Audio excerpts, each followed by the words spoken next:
Allez, salut tout le monde, c'est l'investisseur. J'espère que vous allez bien. Alors déjà, je tenais un petit peu à m'excuser. Bon voilà, c'est pas hyper grave. Il va y avoir un petit peu de retard sur cette vidéo parce que voilà, j'ai eu un empêchement tout simplement. Donc voilà, je me rattrape assez rapidement quand même dans le planning. On va essayer de pas prendre trop de retard. Mais aujourd'hui, on va parler d'un sujet ultra intéressant et qui arrive de plus en plus sur Pokémon. Ça fait maintenant voilà un an quasiment que les cartes gradées, ça reste quand même voilà assez populaire. Il y a de plus en plus de gens qui les collectionnent de manière assez classique au final, hein. De plus en plus de gens en achètent ces cartes gradées qui sont un petit peu synonymes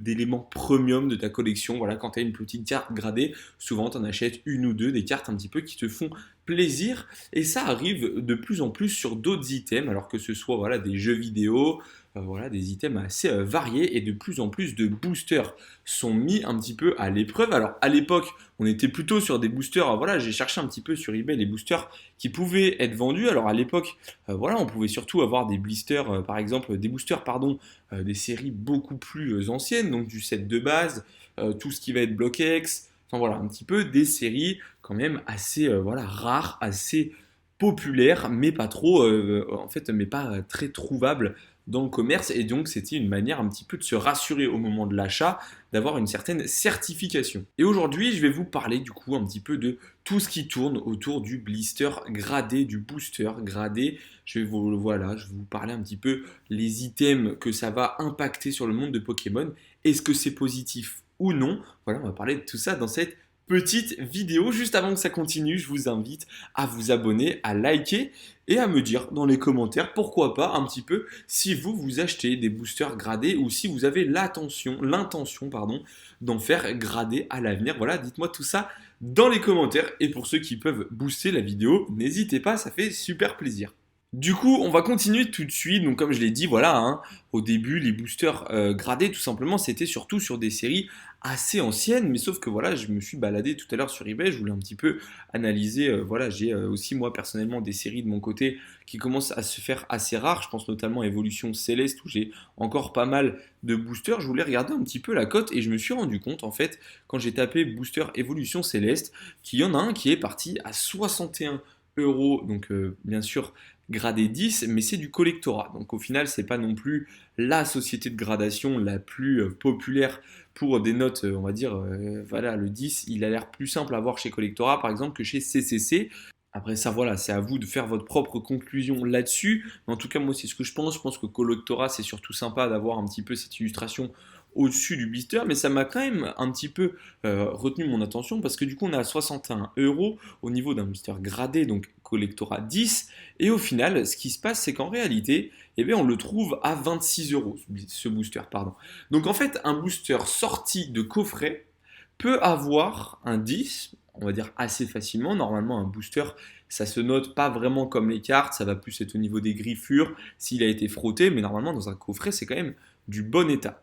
Donc en fait, l'avantage d'une gradation de booster, ça va être l'état du booster en lui-même et surtout son authenticité. Et c'est ça qui va être le plus important, je pense, dans les années à venir, ça va être l'authenticité sur des boosters Pokémon. C'est ce que les gens recherchent et c'est là où en fait certains items Pokémon sont de moins en moins intéressants. Je pense notamment à tout ce qui va être blister en loose carton qui sont voilà un petit peu la nouvelle mode sur Pokémon. Donc sur Rivalité Destinée on en a, sur Aventure Ensemble.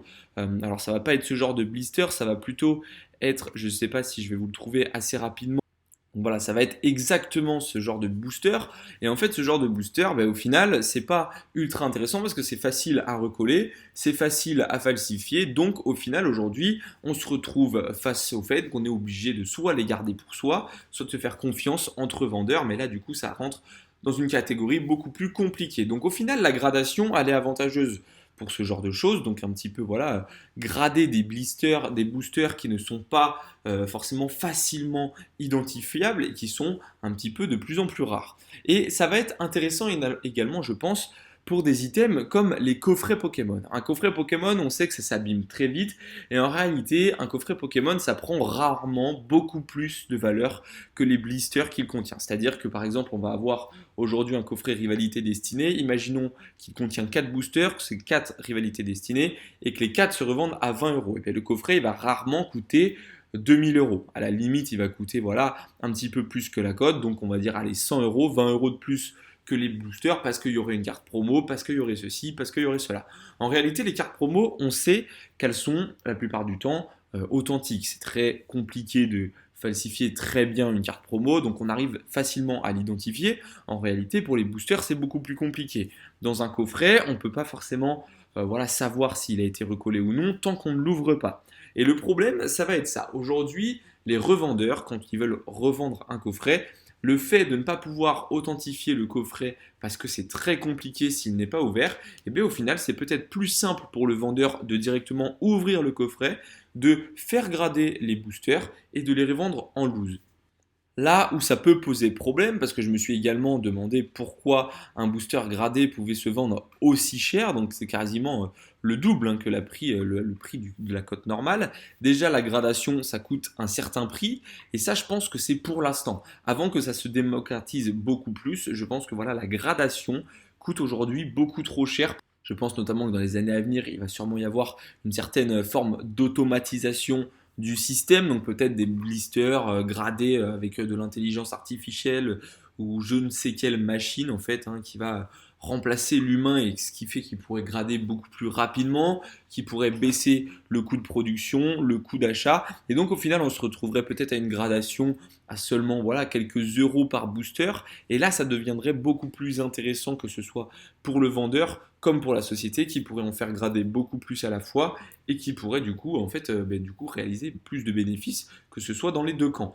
Donc aujourd'hui, je pense que la gradation à l'avenir, ça pourrait être un énorme pardon, game changer sur le monde de l'investissement Pokémon parce que ça nous permettrait de vendre des coffrets où il y a des boosters ultra intéressants, de les vendre pas en booster en loose et donc d'éviter de perdre trop d'argent parce qu'aujourd'hui, grader un booster, ça montre un petit peu cette forme d'authenticité et puis ça rappelle un petit peu ce booster blister qui aujourd'hui reste aujourd'hui, je trouve, pour moi encore plus joli que la carte gradée, que le booster gradé, pardon, mais je pense qu'à l'avenir ça peut changer parce que voilà, un booster gradé c'est tout aussi sympa, ça donne un petit côté premium, je trouve également au booster. Donc ça pourrait changer les boosters du coup en loose, ça pourrait changer les nouveaux boosters carton et ça pourrait également changer l'avenir de ce genre de coffret, où comme je l'ai dit tout à l'heure, on a deux boosters à l'intérieur qui sont ultra intéressants, qui vont être du rivalité destinée, et derrière on a d'autres boosters un peu moins intéressants, mais malheureusement voilà le coffret on a du mal à le vendre, parce que forcément ça plaît pas à tout le monde d'avoir deux boosters Faille Paradox et deux boosters Flamme Obsidienne, donc aujourd'hui les boosters, imaginons, bien évidemment c'est des théories, que les boosters Flamme Obsidienne et Faille Paradox n'intéressent pas grand monde, la cote est pas extrêmement élevée, mais que rivalité destinée les boosters ont fait exploser le coffret, et bien les gens vont peut-être préférer aller acheter deux boosters rivalité destinée à l'unité de leur côté, voilà, pour le même prix que s'ils avaient acheté votre coffret. Et donc si malheureusement du coup le coffret, voilà par exemple une carte promo Lugia avec évolution prismatique, ça se vend bien, mais si les autres boosters derrière n'intéressent personne, et bien en réalité on peut aujourd'hui ouvrir le coffret, vendre les cartes promo à l'unité et grader ces blisters, que ce soit les rivalités destinées ou même les autres, si on veut les vendre en lot, il n'y a pas de souci. Je pense que ça peut vraiment être à l'avenir quelque chose qui valorise des items Pokémon qui ont du mal aujourd'hui à être vendus parce qu'il y a des boosters qui n'intéressent pas, il y a des prix qui sont bien trop élevés par rapport à ce que vraiment la personne recherche au moment donné. Ça pourrait permettre d'avoir des prix qui augmentent moins vite aussi, je pense, pour les collectionneurs parce que si aujourd'hui on peut se permettre d'authentifier des boosters de coffret, ça permettrait d'avoir d'énormes stocks en réalité sur le marché parce qu'aujourd'hui le problème c'est qu'il y a des items pour la collection et il y a des items pour l'ouverture sur Pokémon et ça c'est clair et net. Les coffrets c'est de l'ouverture, les mini-tins c'est de l'ouverture, les bundles pour l'instant c'est de l'ouverture, à l'avenir j'aurais tendance à penser que ce serait plus pour de la collection et aujourd'hui ce qui est plus pour de la collection ça va être du blister plastique et de l'ETB. Mais ça c'est clair et net et c'est le même constat je trouve pour les displays. Aujourd'hui une display ça peut coûter très très cher, mais en réalité, en fait, ce qu'on cherche, ça va être peut-être d'avoir un ou deux blisters de cette display-là qu'on recherche. Par exemple, une display Reine de glace où on va, imaginons, avoir une display qui va coûter 1500 alors qu'on veut un seul booster qui coûte 60 euros. Et ben, on trouve ça dommage qu'il n'y en ait plus beaucoup sur le marché. Alors aujourd'hui, on ouvre une display et on est obligé de la mettre en vente sur Whatnot ou quoi que ce soit en mode ouverture directe. Alors qu'aujourd'hui, avec cette gradation de boosters et de blisters qui arrive de plus en plus, ce qui pourrait être fait, ce serait d'ouvrir cette display et de la mettre tout simplement à grader entièrement. Donc on aurait peut-être des 10, peut-être des 9. Certes, ça c'est un autre sujet encore de la gradation de booster, parce que forcément un booster peut-être gradé 6 sera bien moins vendu qu'un booster gradé 10, mais quand on est sur de l'ancien, peut-être si c'est que pour de l'ouverture, on peut le vendre un petit peu moins cher. Donc il y a beaucoup de solutions qui vont tourner dans les années, dans les mois à venir autour de ces boosters gradés, que ce soit voilà, pour la valorisation des coffrets, la valorisation de certains items Pokémon qui sont bien trop sous-cotés encore aujourd'hui. Je pense que la gradation, ça a des points positifs comme négatifs, mais aujourd'hui, voilà un petit peu ce que j'en pense pour ce début de gradation, ce début d'entrée de gradation sur le marché Pokémon, des boosters et des cartes Pokémon. Donc voilà un petit peu mon avis. N'hésitez pas à me donner le vôtre dans les commentaires, ce que vous pensez un petit peu des blisters, des boosters pardon, gradés Pokémon. Est-ce que vous pensez que c'est intéressant à l'avenir ou est-ce que vous pensez, vous, de votre côté, que ça n'a pas du tout d'avenir et que c'est tout simplement un petit peu foutu pour ce genre de booster? Est-ce que ça va jamais prendre malheureusement aux yeux du grand public? Voilà, donc n'hésitez pas à me dire tout ça dans les commentaires. Moi, je vais vous laisser là-dessus. Je vous souhaite une très bonne soirée, une très bonne journée pour ceux qui regardent ça dans la journée. Et moi, je vous dis salut!